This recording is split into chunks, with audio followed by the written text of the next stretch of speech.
This is an informative speech over Percy Jackson and the Olympians, The Lightning Thief, which is the first book in the series. It is based in 2012 America. This is 2012 America, following Greek mythology and taking inspiration from that.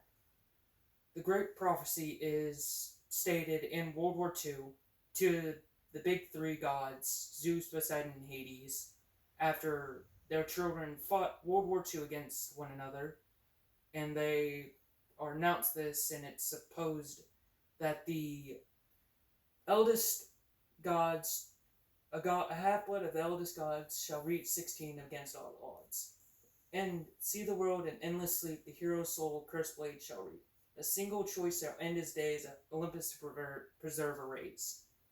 Each of these is supposed to signify that each line is different and can be interpreted in many ways.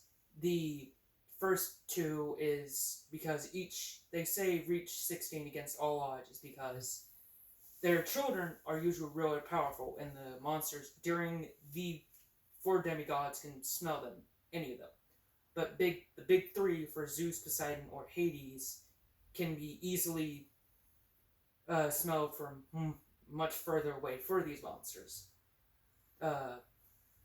The next few lines go over how the cursed blade shall reap the hero's soul. A character later on that will be explained soon gives another character a dagger. This dagger is cursed after he made a promise to another character, saying that they'll be a family forever. He broke that, and it became a cursed blade, signifying his broken oath. And at the end of the book, he uses said blade to stab himself to help stop the main enemy of the series in the final book of the series.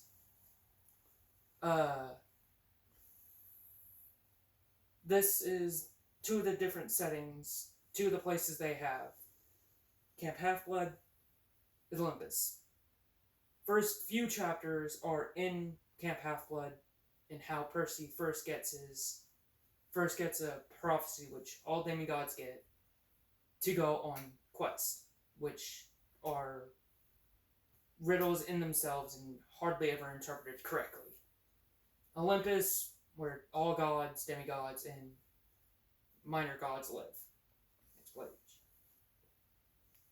Percy Jackson. He is described in the book as a kid with black hair, sea green eyes, and has a Mediterranean look to himself. In the first book, he's 12 years old. And the first few chapters go over how he can sit underwater for more than average time. In a movie that they made, he was underwater for 10 minutes because he is the son of Poseidon. He has many abilities. He can breathe underwater, of course, talk to fish or any sea creature at the time, and have normal conversations with them. And he's, all in all, just a powerful demigod by the time the end of the series. Next slide. These are two of his friends who go on a quest with him to, for one, as in stated in the title, find who stole Zeus's master bolt, which is extremely powerful. And their names are Annabeth Chase and Grover Underwood. Annabeth is the Greek goddess and Athena's daughter, and Grover is a satyr who usually goes on quest with demigods, satyrs anyways, to lead them, keep them safe from monsters if possible, because they have the ability to smell them out as well. Next slide. These are three of the enemies that they face. Two of them a little more than the other in the first book. Ares is on the very left-hand side. He is mind-controlled by the main bad guy of the whole series, Kronos.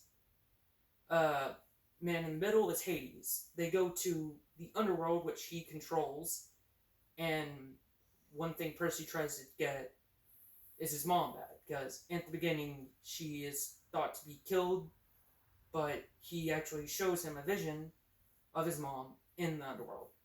The guy on the very right hand side is Luke Costello.